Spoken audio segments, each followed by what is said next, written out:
तो hello student, good afternoon all. उम्मीद है कि आप लोग अच्छे और स्वस्थ होंगे और पढ़ाई जो आप लोग बहुत बढ़िया से कर रहे होंगे। तो प्यारे बच्चों, हम न्यू सीरीज शुरू किए हैं प्रश्नावली 1.1। तो प्रश्नावली 1.1 में पिछले वीडियो में उसमें जितना भी बेसिक था सभी बेसिक को हम लोग सीखे थे। और इस वीडियो में प्यारे बच्चों जितना भी प्रश्नावली 1.1 में उदाहरण होगा सभी उदाहरणों को इस वीडियो में हम लोग सीख लेंगे। ठीक है, टोटल प्यारे बच्चों इसमें 4 उदाहरण है। कितना उदाहरण है? 4। चारों उदाहरणों को हम इस वीडियो में सीखेंगे। तो इसलिए अगर आप चैनल पर नए होंगे और चैनल को सब्सक्राइब नहीं किए हैं तो चैनल को सब्सक्राइब जरूर कर दीजिएगा। ठीक है, और इसी तरह का वीडियो जो है हम अपने यूट्यूब चैनल पर डालते रहते हैं। ठीक है, तो शुरू करते हैं और देखते हैं और सीखते हैं। देखिए यहाँ पर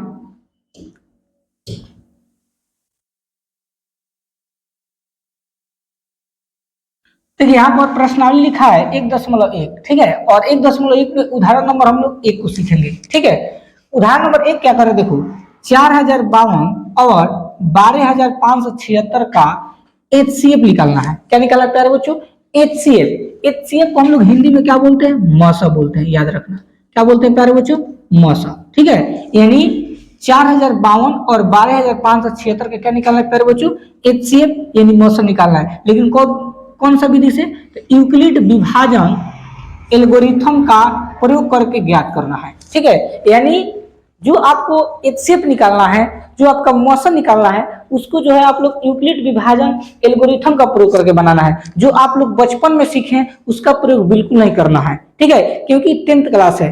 10th क्लास में यूक्लिड जो थे वैज्ञानिक थे, उन्होंने एक प्रमेय दिए थे और उस प्रमेय को हम आप लोग को बेसिक में बताए थे। अगर उस वीडियो को देखेंगे तो आप लोग बहुत अच्छा समझ में ये भी आएगा। ठीक है, अगर नहीं देखेंगे प्यारे बच्चों तो पहले उसको देख लीजिए, तब उसको देखने के बाद इस वीडियो को देखिएगा, तब आप लोग बहुत बढ़िया से समझ में आएगा। ठीक है, तो देखिए यूक्लिड कराए कंचिका यूक्लिड विभाजन एल्गोरिथम का प्रयोग करके बनाना है। तो सबसे पहले हम लिखेंगे यूक्लिड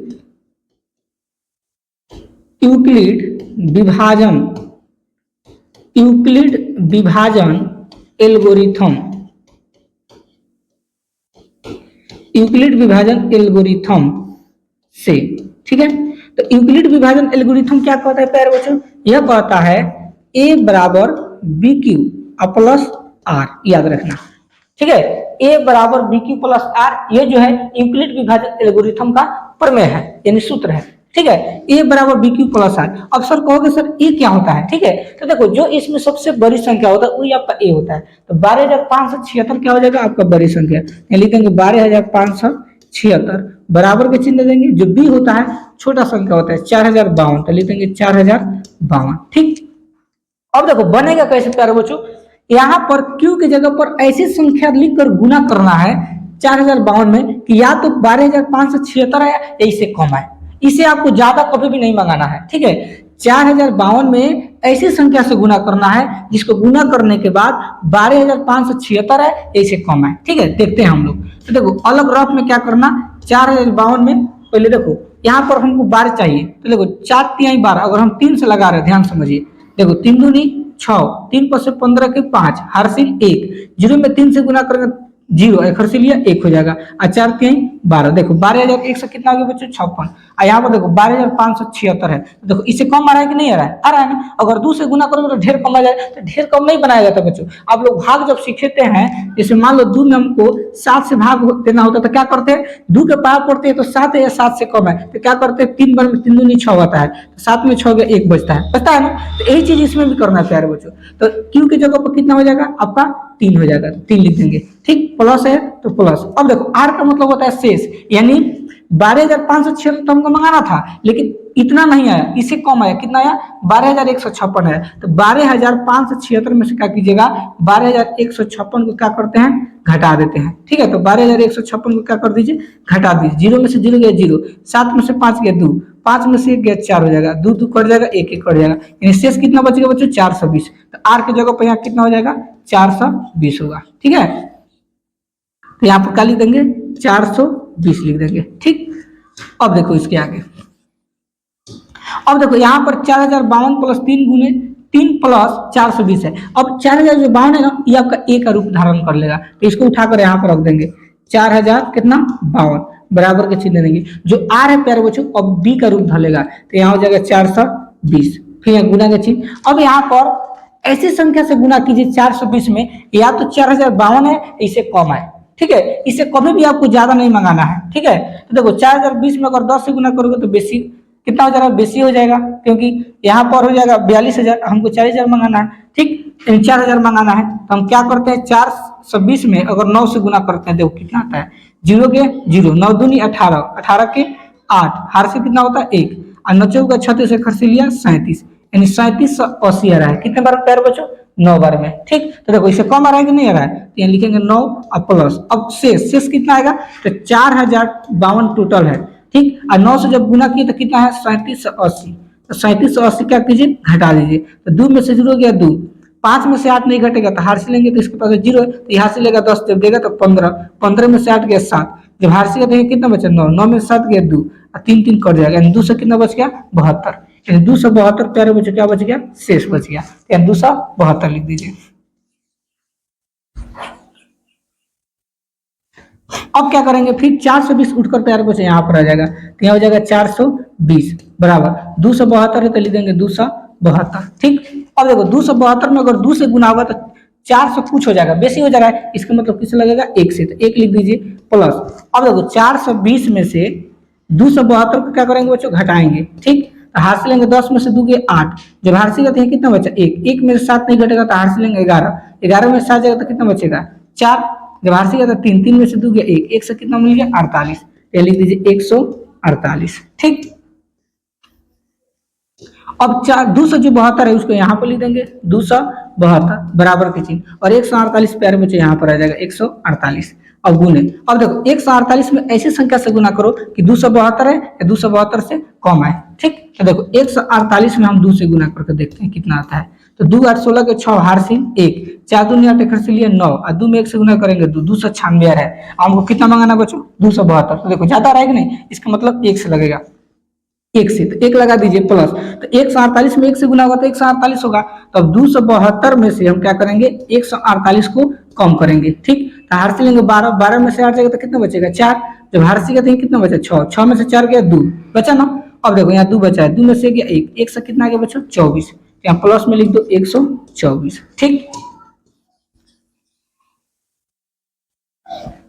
अब देखो 148 प्यारे बच्चों यहाँ पर आ जाएगा 148 बराबर के चिन्ह, और 124 यहाँ पर आ जाएगा तो 124 हो जाएगा, ठीक। अब 124 में ऐसी संख्या से गुना करो कि 148 हो जाए, तो एक बार में होगा, क्योंकि 2 बार में गुना करोगे तो बेसी हो जाएगा, तो 124 गुने 1 प्लस, तो अब 148 में से 148 में से कितना घटा देना है 24 को, तो 8 में से 4 गया कितना बचेगा 4, 4 में से 2 गया 2, कितना मिल गया बच्चों 2, और 1 मिनट 124 ना है 124, 1 में से गया 0 कट जाएगा, कितना बचा बच्चों 24, यहाँ पर शेष हो जाएगा 24 लिख दीजिए। अब यहाँ पर देखो 124 है तो 124 यहाँ पर आ जाएगा, अब बराबर के चिन्ह, और यहाँ पर 24 है तो लिख देंगे 24 गुने। अब देखो 24 में ऐसी संख्या से गुना करना है कि 124 है 124 से कम है, ठीक। देखो करते हैं गुना, तो 24 में 6 से गुना करो, तो 6 चौका 24 के 4 हारसिल 2, 6 दूनी 12 तो कितना होता है 14, 144 हो जा रहा है। 24 में 5 से गुना करके देखो, 50 25 के 5 हारसिल 2, 5 दूनी 10 2 12, 125 आ रहा है, हमको कितना मंगाना है 124 मंगाना है, अभी भी वैसे इसका मतलब 25 में 1 मिनट 24 में किसे 5 से गुना करना होता है, 5 का 20 की 0 हारसिल 2, 5 दूनी 10 2 12, देखो 120 आ जा रहा है, कितने बार में प्यारे बच्चों 5 बार में, यानी अगर 24 में हम 5 से गुना करेंगे तो कितना आएगा 120 आएगा, और टोटल कितना है 124, तो 124 में से कितना घटा देंगे 120 को, ठीक। तो 4 में से 0 गया 4, 2 2 कट जाएगा 1 1 कट जाएगा, शेष कितना बचा 4 बचा, यहाँ लिख दीजिए 4, ठीक। थोड़ा सा प्यारे बच्चों कठिन है, लेकिन अगर सीख जाएंगे ना तो आप लोगों के लिए सिंपल हो जाएगा, ठीक है। थोड़ा सा गुना भाग इसमें करना होता है। अब देखो यहाँ पर आ जाएगा प्यारे बच्चों 24, तो 24 लिख दीजिए बराबर, और यहाँ पर आ जाएगा 4, अब देखो 4 में किसे गुना करेंगे 6 से, तो 4 6 24 होता है, और शेष कितना बच गया 0। अब 0 जब आ गया प्यारे बच्चों तो ये जो यहाँ पर जो संख्या होता है यही आपका क्या होता है बच्चों HCF होता है, क्या होता है HCF। तो हमको क्या बताना था HCF बताना था, लिखेंगे इसलिए 4052 और 12,576 का HCF कितना होगा प्यारे बच्चों, कितना आया है 4, तो 4 हमारा क्या हो जाएगा करेक्ट आंसर होगा, ठीक है। तो ये रहा प्यारे बच्चों उदाहरण नंबर 1। ठीक है, उम्मीद है कि बहुत आप लोग को अच्छा समझ में आया होगा। अब हम लोग देखते हैं उदाहरण नंबर 2 को। देखिए प्रश्न नंबर 2 को हम लोग देखते हैं। प्रश्न नंबर नहीं, सॉरी बच्चों, उदाहरण नंबर 2 क्या कर रहा है, देखो उदाहरण नंबर 2 बोल रहा है कि दर्शाइए कि प्रत्येक धनात्मक समपूर्णांक 2q के रूप का होता है। ठीक है, दर्शाना है यानी सिद्ध करना है कि धनात्मक समपूर्णांक 2q के रूप का होता है तथा प्रत्येक धनात्मक विषम पूर्णांक 2q प्लस 1 के रूप का होता है जहां q कोई पूर्णांक है। प्यारे बच्चों बहुत इंपॉर्टेंट क्वेश्चन है, इसको ध्यान से समझिएगा, थोड़ा सा भी नजर इधर उधर कीजिएगा तो इसको समझ में नहीं आएगा क्योंकि थोड़ा कठिन है, लेकिन समझ जाओगे ना तो बहुत सिंपल हो जाएगा। ठीक है, पहले हम प्यारे बच्चों इसको हम डेरिवेशन करते हैं। पहले आप लोग एक्सप्लेन करके हम समझाते हैं कि आखिर जो है कैसे हम लोग साबित कर सकते हैं कि जो 2q होगा वो धनात्मक समपूर्णांक होगा और 2q प्लस 1 जो होगा वो धनात्मक विषम पूर्णांक कैसे होगा, इस चीज को हमको समझना है। ठीक, तो देखो यहाँ पर 3 पॉइंट हमको दिया है। सबसे पहले कह रहा है कि धनात्मक समपूर्णांक, देखो ठीक इसको हम लोग लिख लेते हैं धनात्मक समपूर्णांक, धनात्मक समपूर्णांक। तो प्यारे मुझे धनात्मक समपूर्णांक देखो कितना दिया है, 2q दिया है। ठीक, लिख देते हैं 2q। ठीक, आगे देखिए इसके बाद करें कि धनात्मक विषम पूर्णांक, तो लिख लेते हैं धनात्मक विषम पूर्णांक, धनात्मक विषम पूर्णांक। धनात्मक विषम पूर्णांक देखो क्या दिया है 2q प्लस 1 दिया है, तो 1 लिख दीजिए। इसके बाद क्या करें, जहां जो q होगा प्यारे बच्चों, जहां q होगा यहाँ पर देखिए धनात्मक समपूर्णांक में q देखने को मिल रहा है और धनात्मक विषम पूर्णांक में भी q देखने को मिल रहा है। तो जो q होगा आखिर क्या है, तो क्या प्यारे बच्चों q पूर्णांक है, कोई भी पूर्णांक हो सकता है, तो यहाँ पर लिख देंगे पूर्णांक, यानी q जो है क्या है बच्चों पूर्णांक है। अब आप लोगों को कल पिछले क्लास में हम बेसिक में क्या बताए थे पूर्णांक में, कि जो पूर्णांक होता है वो 0, 1, 2, 3, 4 डॉट डॉट डॉट ऐसे होता है पॉजिटिव में, और नेगेटिव में भी होता है -1, -2, -3, -4 इस टाइप का होता है, यानी माइनस में भी होता है और प्लस में, और डॉट डॉट इधर भी अनगिनत है, इसी को पूर्णांक बोलते हैं। लेकिन पूर्णांक जो आपको लेना है ना वो देखो क्या लेना है धनात्मक। धनात्मक का मतलब क्या होता है बच्चों, प्लस वाला, यानी हम लोग को प्लस वाला लेना है, यह धनात्मक चिन्ह हमको लेना है। तो हम लोग क्या करते हैं, पहले हम इस पर q के जगह पर हम कोई भी पूर्णांक रखते हैं और देखते हैं कि क्या उस सम पूर्णांक आ रहा है कि नहीं। फिर इस पर q के मान धनात्मक सम पूर्णांक लेंगे, अगर आएगा तो विषम होगा और नहीं आएगा तो नहीं होगा। देखते हैं भला, चलो देखो सबसे पहले हम लोग 0 से शुरू करते हैं क्योंकि क्या बोल रहा है धनात्मक पूर्णांक लेना है। ठीक है, तो 0 अगर हम q के जगह पर रखेंगे प्यारे बच्चों ध्यान समझना, तो 2 में जब 0 से गुना करेंगे तो क्या हो जाएगा 0 हो जाएगा, होगा ना, तो 0 हो गया कोमा। अगर हम q की जगह पर क्या रखते हैं 1 रखते हैं, देखो 2 में जब 1 से गुना होगा तो क्या होगा बच्चों 2 होगा, तो 2 लिख दीजिए। अगर हम q के जगह पर कितना रखें 2 रखते हैं, तो 2 में 2 से गुना करो, 2 दूनी कितना होगा बच्चों 4 हो जाएगा, तो ये 4 लिख दीजिए। ठीक, अगर हम q के जगह पर 3 रखते हैं तो 3 दूनी कितना होगा बच्चों 6 होगा, यानी देखो डॉट डॉट डॉट इसका अनगिनत है, यानी अगर हम q का मान कोई भी पूर्णांक रख रहे हैं, ठीक, तो देखो 0, 2, 4, 6, 8 ये आ रहा है। अब आप लोग प्यारे बच्चे बताओ कि सम पूर्णांक में आ रहा है कि नहीं आ रहा है, बोलिए आ रहा है ना, यही चीज हमको सिद्ध करना है। बोल रहा है कि धनात्मक समपूर्णांक 2q है, तो देखो 2q का जो भी मान हम q के मान जो भी रखेंगे वो क्या आएगा बच्चों सम संख्या ही आएगा। ठीक है, उसी तरह अगर हम इसको जांच करना चाहते हैं कि धनात्मक विषम पूर्णांक, अगर हम q के मान अगर हम धनात्मक कोई भी पूर्णांक रखते हैं तो क्या वो विषम होगा कि नहीं होगा, इसको भी सिद्ध करके बताना है। देखो हम देखते हैं, अगर हम q की जगह पर 0 रखते हैं, ठीक, तो 2 में जब 0 से गुना होगा तो प्यारे बच्चों सब 0 हो जाएगा, और 0 में जब 1 जोड़ेंगे तो क्या होगा 1 होगा, होगा ना, तो 1 लिख दीजिए। ठीक, अब देखो 0 के बाद क्या रखते हैं 1 रखते हैं, अगर हम q की जगह पर 1 रखते हैं तो 2 में 1 से गुना करेंगे 2 होगा, और 2 में 1 जोड़ देंगे तो कितना होगा बच्चों 3 होगा, 3 लिख दीजिए। अगर हम q की जगह पर 2 रखते हैं तो 2 में 2 से गुना करेंगे 4 होगा, और 4 कितना होता है मेरे बच्चों 5 होता है, तो 5 लिख दीजिए। अगर हम q की जगह पर 3 रखते हैं तो 3 में 2 से गुना करेंगे 6, और 6 1 के बच्चों 7। इसी तरह अनगिनत होगा प्यारे बच्चों, बहुत सारा हम लोग निकाल सकते हैं। और हम एग्जाम्पल के मदद से हम आप लोगों को समझाने की कोशिश कर रहे हैं, ये ओनली एक्सप्लेन दे रहा है। देखो यहाँ पर 2q प्लस 1 में अगर हम q की जगह पर कोई भी हम धनात्मक पूर्णांक रख रहे हैं तो देखिए धनात्मक विषम पूर्णांक ही आ रहा है ना, इसी को हमको तो प्यारे बच्चों सिद्ध करना है, इसी को हमको सिद्ध करना है। ठीक है, तो आखिर हम लोग एग्जाम में इस टाइप की जब प्रश्न आ जाए तो हम लोग एग्जाम में कैसे बनाएंगे, इस चीज को समझना है। ये जितना भी हम बातें बताए थे इस तरह आप लोगों को परीक्षा में नहीं लिखना है, ये हम एक्सप्लेन किए कि आखिर किस तरह से इस सवाल कहना क्या चाह रहा है। फीलिंग होना चाहिए ना कि आगे इस सवाल कह रहा क्या है। जैसे मान लो कोई भी सवाल होता है, कोई भी सवाल का जवाब देते हो तो फीलिंग होकर चाहिए कि उस सवाल हमसे पूछ कर रहा है, ठीक है। तो इस सवाल हम बताकर आप लोगों को फीलिंग दिलाए कि आखिर ये कहना क्या चाह रहा था, ठीक है। अब हम लोगों को ये जो सवाल का जवाब है ये हम लोग यूक्लिड विभाजन एल्गोरिथम का प्रयोग कर इस सवालों का हम लोग जवाब देंगे, ठीक है। देखिए इसको लिखने की जरूरत नहीं है, इसको मिटा देते हैं अब।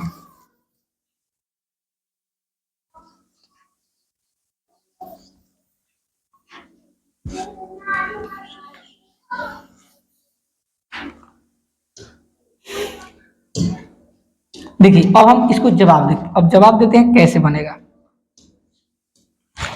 देखो कह रहा है ना कि दर्शाइए कि प्रत्येक धनात्मक सम पूर्णांक 2q के रूप का होता है और तथा प्रत्येक धनात्मक विषम पूर्णांक 2q प्लस 1 का रूप का होता है, जहां q कोई क्या है बच्चों, पूर्णांक है। तो हम लिखेंगे सबसे पहले यहाँ पर यूक्लिड विभाजन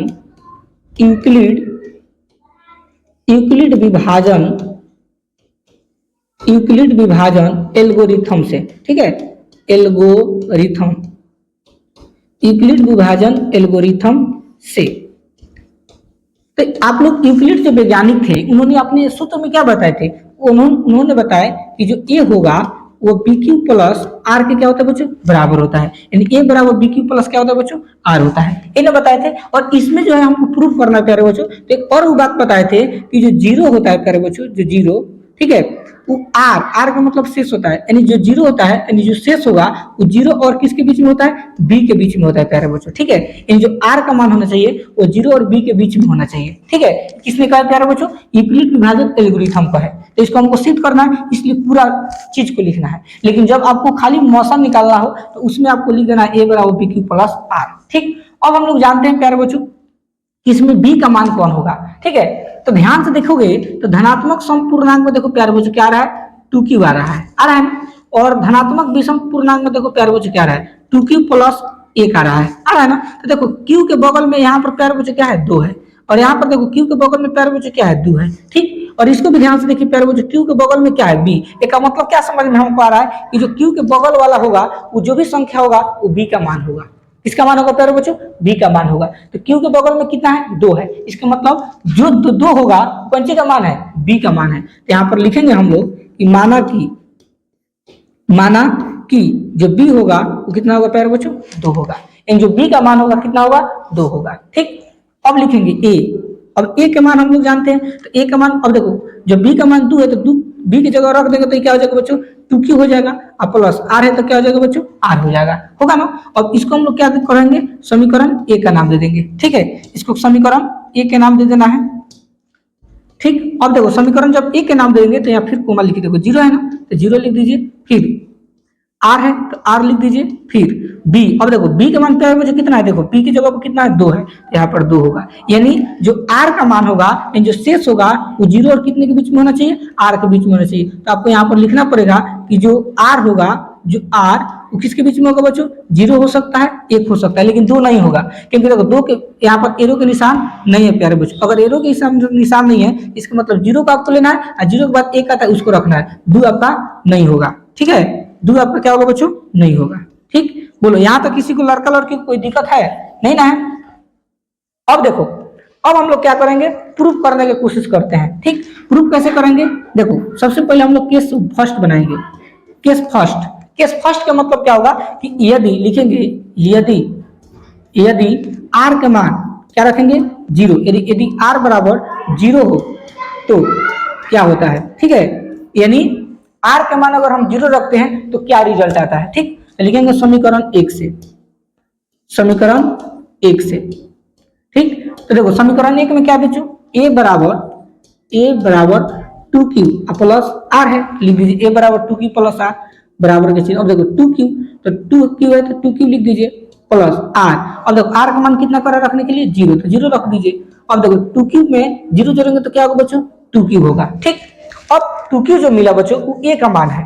अब हम लोग अगर हम 2q में, ठीक, अगर हम 2q में अगर हम 2 से भाग देंगे तो देखो 2 से 2 कट जाएगा कि नहीं, तो q प्राप्त होना ना, तो 2 से 2 कट गया। तो आप लोग को पता है कि वैसी संख्या जो 2 से विभाज्य हो उसको हम लोग क्या बोलते हैं, सम संख्या बोलते हैं ना। तो देखो ये जो 2q है ये 2 से क्या हो रहा है बच्चों, विभाज्य हो जा रहा है ना। तो इसको हम लोग कैसे लिख सकते हैं पता है, इसको हम लोग लिखेंगे यहाँ पर कि यह संख्या 2 से क्या है बच्चों, विभाज्य है, यानी विभाज्य है, या 2 से क्या है बच्चों, भाज्य है, ऐसे भी लिख सकते हो। लिखेंगे यह संख्या 2 से क्या है, भाज्य है।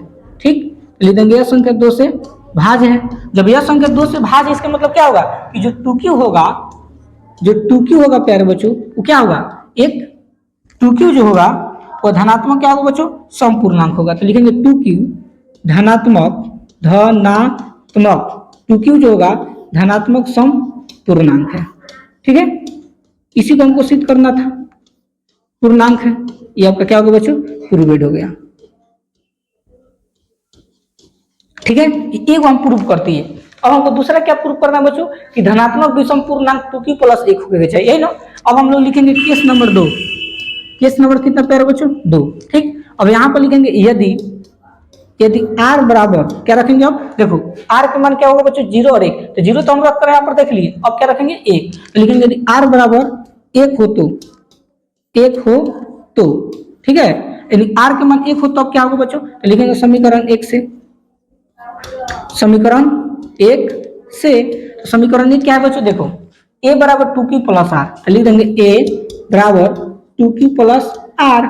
अब इसको वैल्यू पुट कर दो, तो 2q है तो लिख देंगे 2q प्लस r, तो r के जगह पर कितना रखेंगे बच्चों, 1 रखेंगे, तो 1 रख दीजिए। अब देखो 2q + r हमको मिला, 2q + 1, तो अगर हम 2 से भाग देंगे प्यारे बच्चों, तो देखो 2 से भाग देंगे तो ये तो कट जाएगा, लेकिन ये कट रहा है, नहीं कट रहा है, इसका मतलब 2 से विभाज्य नहीं हो रहा है। तो आपको पता है ना कि जब 2 से कोई विभाज्य संख्या नहीं होता है तो उसको क्या बोलते हैं, विषम संख्या बोलते हैं। क्या बोलते हैं बच्चों, विषम संख्या। तो यहाँ पर लिखेंगे यह संख्या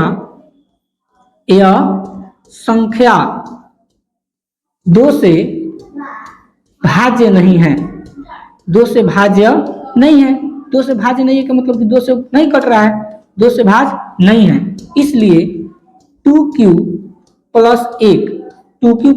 1 धनात्मक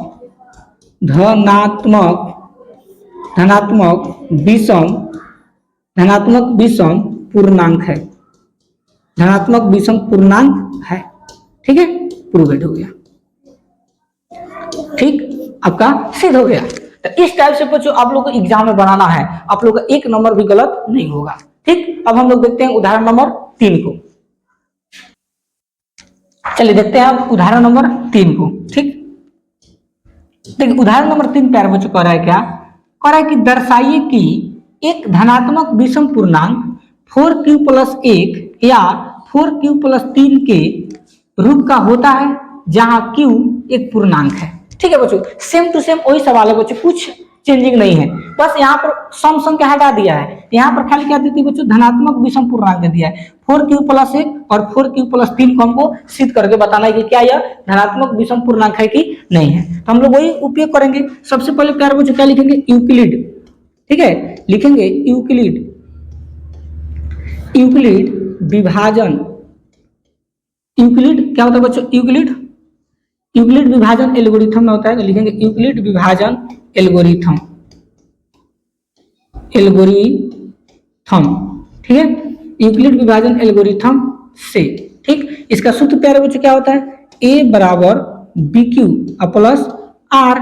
ठीक, जहां हम कह सकते हैं जो 0 होगा वो आपका r और b के बीच में क्या होता है, स्थित होता है, यानी जो r का मान होता है वो 0 और b के बीच में होता है। ठीक है, अब यहाँ पर हम लोग पता करेंगे b का मान। सबसे पहले तो लिखेंगे माना कि b, यानी माना कि b का मान क्या होगा, तो b का मान प्यारे बच्चों देखो यहाँ पर क्या दिया है, 4q + 1 दिया है, तो 4q + 1, और दूसरा में क्या दिया है देखो 4q + 3, तो 4q + 3 लिख दीजिए। ठीक, और ध्यान से देखो q के बगल में प्यारे बच्चों क्या है, 4 है, यहाँ पर q के बगल में कितना है, 4।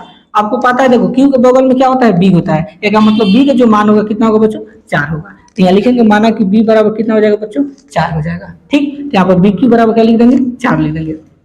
अब लिखेंगे a का मान क्या होगा बच्चों, अगर हम b की जगह पर 4 रख देंगे तो बन जाएगा 4 क्यू प्लस आर है तो आर हो जाएगा, और इसको समीकरण ए का नाम दे देंगे। ठीक, फिर देखो कोमा है तो कोमा, अब जीरो है तो लिख देंगे जीरो, फिर एरो के निशान, आर है तो आर, फिर अब देखो बी, तो बी के मान कितना आ गया बच्चों, 4 आ गया, तो यहाँ क्या लिख देंगे, 4 लिख देंगे। यानी जो आर का मान होगा, जो प्यारे बच्चों आर का मान होगा वो क्या होगा आपका, जीरो हो सकता है, एक हो सकता है, दो हो सकता है, और कितना हो सकता है, 3 हो सकता है, लेकिन 4 नहीं होगा, क्योंकि देखो यहाँ पर 4 के बगल में जो ग्रेटर देन है उसके नीचे देखो फिर एरो का निशान है नहीं ना, इसलिए 0 1 2 3 हम 3 तक लेंगे। ठीक है, ये चीज को आपको समझना है। अब यहाँ पर ध्यान समझिएगा, ए बराबर फोर क्यू प्लस कितना आ गया बच्चों, आर आ गया। अब हमको सिद्ध करना है, तो यहाँ पर देखो ऊपर है, दर्शाइए कि एक धनात्मक विषम पूर्णांक प्यारे बच्चों हमको सिद्ध करना है। ठीक, तो आप लोग देखिए 0 1 2 3 यही ला रहा है, 0 1 2 3, तो हमको विषम पूर्णांक को क्या करना है, सिद्ध करना है। तो यहाँ पर हम ऐसी संख्या को रखेंगे जो आसानी से क्या हो बच्चों, नहीं कटे, अगर जो कट जाएगा तो भाज्य होगा, और जब भाज्य होता है तो क्या हो जाता है, सम संख्या हो जाता है। ठीक है, तो हम लोग सिद्ध करते हैं। तो सब बारी बारी से हम लोग क्या करेंगे, पहले 0 को रखेंगे, फिर 1 को रखेंगे, फिर 2 को, फिर 3 को, अपने जब रिजल्ट आएगा तो खुद पता लग जाएगा क्या होगा। ठीक, तो लिखेंगे हम लोग यहाँ पर अब केस नंबर 1 यानी केस फर्स्ट में क्या करेंगे, आर के मान क्या रखते हैं, पहले 0 रखेंगे, लिखेंगे यदि आर बराबर 0 हो तो, यानी आर के मान अगर 0 होगा तब क्या होगा। ठीक, तो देखो समीकरण 1 से लिखेंगे, अब समीकरण 1 से, तो समीकरण 1 में क्या है बच्चों, ए बराबर 4q प्लस कितना आर, तो आर लिख दीजिए। तो अब देखो 4q है तो लिख देंगे 4q प्लस आर, आर के मान कितना है बच्चों, 0, तो 0 लिख दीजिए। अब देखो 4q में 0 जोड़ेंगे तो क्या होगा बच्चों, 4q, तो 4q हो जाएगा। अब देखो 4q में अगर हम 2 से भाग देते हैं बच्चों, देखो 2 2 4 कट जाएगा, तो 2q बच रहा है, तो ये विभाज्य हो जा रहा है कि नहीं, तो जब विभाज्य हो जा रहा है इसका मतलब विभाज्य है, क्या है बच्चों, भाज्य है, तो जब विभाज्य है तो क्या होगा बच्चों, धनात्मक होगा, लेकिन हमको धनात्मक सिद्ध नहीं करना है, क्या सिद्ध करना है, धनात्मक विषम पूर्णांक को सिद्ध करना है। ठीक है, इसलिए अभी हमारा प्रूफ नहीं हुआ। अब इसके नीचे हम क्या लिखेंगे पता है, लिखेंगे यह संख्या 2 से, यह संख्या 2 से क्या है बच्चों, भाज्य है।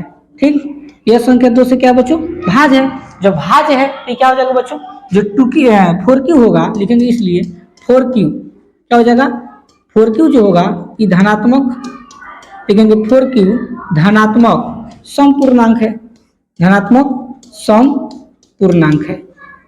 ठीक, तो ये आपका आंसर नहीं हुआ क्योंकि हमको इसको सिद्ध नहीं करना है। ठीक है, तो सही आपको छोड़ देना है। अब लिखना है केस नंबर 2 यानी केस सेकंड। ठीक, अब लिखेंगे यदि आर के मान, ठीक है, अब यहाँ पर आर के मान क्या रखेंगे बच्चों, 1 रखेंगे, लेकिन यदि आर बराबर क्या रखने में, 1 रखेंगे, तो यदि आर बराबर क्या हो, 1 हो तो क्या होगा, ठीक हो तो। अब यहाँ लिखेंगे समीकरण 1 से, समीकरण 1 से, तो देखो समीकरण 1 में क्या है बच्चों, ए बराबर 4q प्लस आर, ले लेंगे ए बराबर 4q प्लस आर, हो गया ना। अब देखो ए बराबर 4q प्लस जब आर हुआ तो यहाँ पर वैल्यू रखो, तो 4q है तो लिख देंगे 4q प्लस आर, आर का वैल्यू कितना है, 1 है, तो 1 रख दीजिए। अब देखो 4q प्लस 1 मिला, अब इसमें 2 से हम भाग देंगे तो 2 2 4, ये तो कट रहा है, लेकिन ये कट रहा है, नहीं कट रहा है, इसका मतलब 2 से विभाज्य नहीं हो रहा है। जब 2 से विभाज्य नहीं हो रहा है तो क्या है, विषम है। ठीक है, तो यहाँ पर लिखेंगे नीचे यह संख्या 2 से, यह संख्या 2 से भाज्य, यह संख्या 2 से भाज्य नहीं है। ठीक है प्यारे बच्चों, जब 2 से भाज्य नहीं है इसका मतलब क्या होगा बच्चों, जो 4q प्लस 1 है, जो 4q प्लस 1, जो 4q प्लस क्या बच्चों 1 है, लेकिन जो 4q प्लस 1 ये क्या हो जाएगा बच्चों, धनात्मक, जो 4q प्लस 1 जो होगा ये धनात्मक क्या हो जाएगा, विषम पूर्णांक होगा, तो लिखेंगे 4q प्लस 1 धनात्मक विषम पूर्णांक है, पूर्णांक है। ये आपका क्या होगा बच्चों, प्रूवेड हो गया। ठीक है, यही हमको क्या करना था बच्चों, सिद्ध करना था। देखिए 4q प्लस 1, अभी हम लोग एगो को सिद्ध कर दिए। ठीक, अब हम लोग को दूसरा सिद्ध करना है 4q प्लस 3 को। ठीक, तो इसको आप लोग क्या कीजिए, स्क्रीनशॉट ले लीजिए क्योंकि हमको बताने में कोई प्रॉब्लम ना हो। ठीक है, या इसको अगला पेज लिया कर हम बना लेते हैं। ठीक, देखो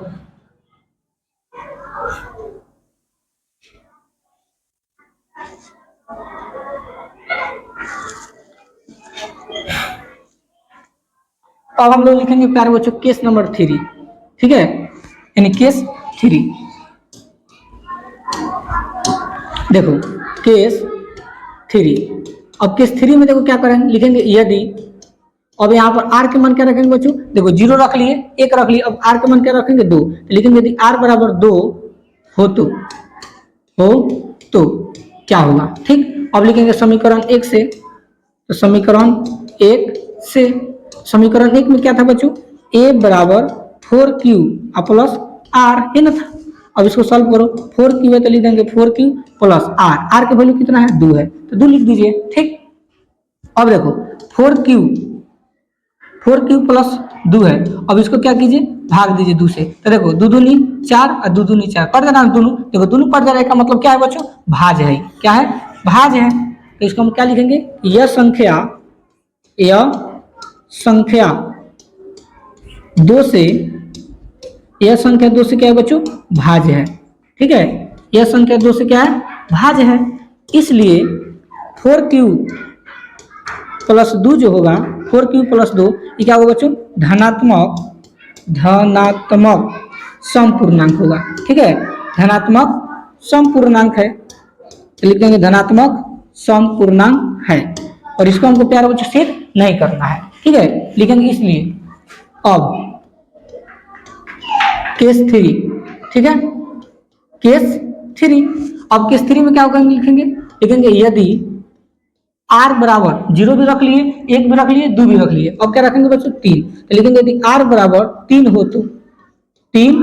हो तो क्या होगा, इस चीज को समझना है, ठीक है, तो लिखेंगे समीकरण 1 से, तो लिखेंगे समीकरण 1 से, ठीक। तो समीकरण 1 में क्या था बच्चों, तो समीकरण 1 में हम क्या माने थे कि जो ए है वह 4q प्लस किसके बराबर है, आर के बराबर है ना। अब इसको सॉल्व कर दो, तो 4q है तो लिख देंगे 4q प्लस आर का मान कितना है प्यारे बच्चों, 3 है, 3 लिख दीजिए। अब देखो 4q में अगर हम 4q प्लस 3 में अगर हम 2 से भाग देते, देखो 2 दूनी 4, ये तो कट रहा है, लेकिन ये कट रहा है 3 नहीं कट रहा है, ये कट रहेगा नहीं कट रहा है, इसका मतलब क्या है, ये जो है विषम संख्या है, क्या है बच्चों, विषम संख्या। यहाँ पर लिखेंगे यह संख्या 2 से भाज्य, यह संख्या 2 से भाज्य नहीं है, ठीक है। और जब कोई संख्या 2 से भाज्य नहीं होता है तो उसको हम लोग क्या कहेंगे बच्चों, कि जो 4q प्लस 3 है, जो 4q प्लस क्या है बच्चों, 3 है, ये क्या है बच्चों, धनात्मक विषम पूर्णांक है, ठीक है, धनात्मक विषम पूर्णांक है। इसी को क्या करना था बच्चों, हमको सिद्ध करना था, ठीक है, यही आपका होगा प्रूवेड, ठीक। तो हमको 2 को सिद्ध करना था, दोनों हम लोग सिद्ध कर लिए, ठीक है। तो यार आप प्यारे बच्चों आपका उदाहरण नंबर 3, एक तो लास्ट और बचा है उदाहरण नंबर 4, उसको हम लोग देखते हैं।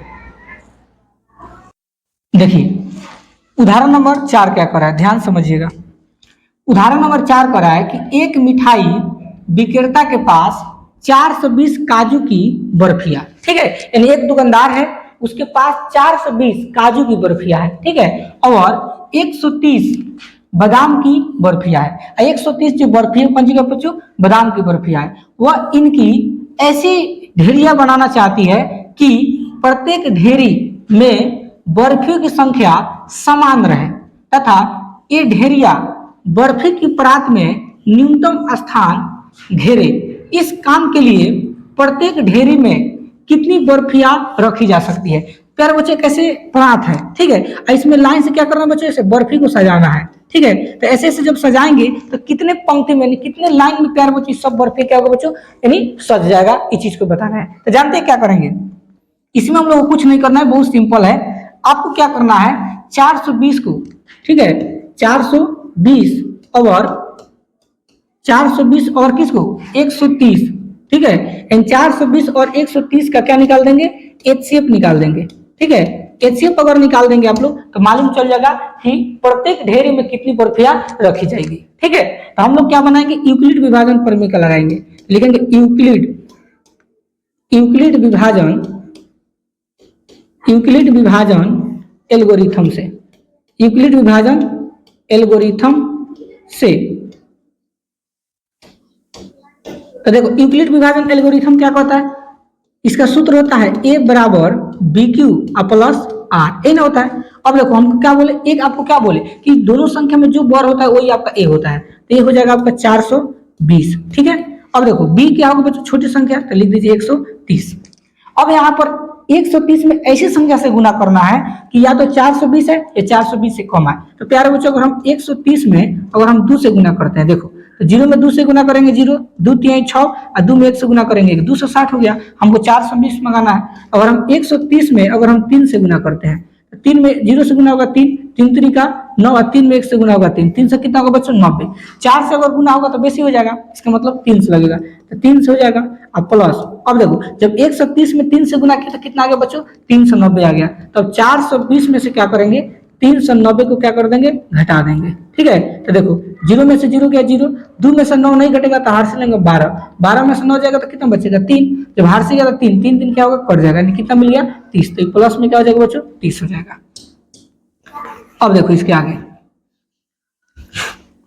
अब क्या करेंगे, यहाँ पर 130 को है तो यहाँ पर लिख देंगे बराबर, यहाँ पर 30 है तो यहाँ पर 30 लिख देंगे। ठीक है, याद रखना।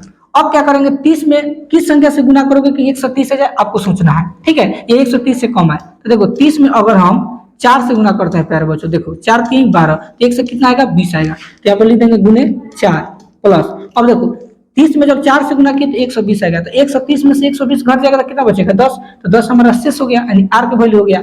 अब 30 यहाँ पर प्यारे बच्चों आ जाएगा, तो 30 लिख दीजिए बराबर, और 10 यहाँ पर आ जाएगा। ठीक, तो 10 में किसे गुना करेंगे 3 से, देखो 10 3 30, तो 30 आ गया ना। अब प्लस में क्या बच गया 0, तो जब 0 शेष आ जाता है यहीं पर हमारा कहानी क्या होता है बच्चों, खत्म हो जाता है। लिखेंगे इसलिए HCF, यानी इसके जो HCF आया कितना आ गया 10 आ गया। ठीक, तो बोल रहा था कि प्रत्येक ढेरी में कितनी बर्फियां रखी जाएगी, हम लिखेंगे इसलिए प्रत्येक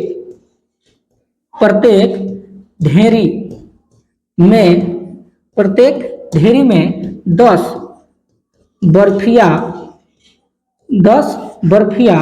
रखी जाएगी।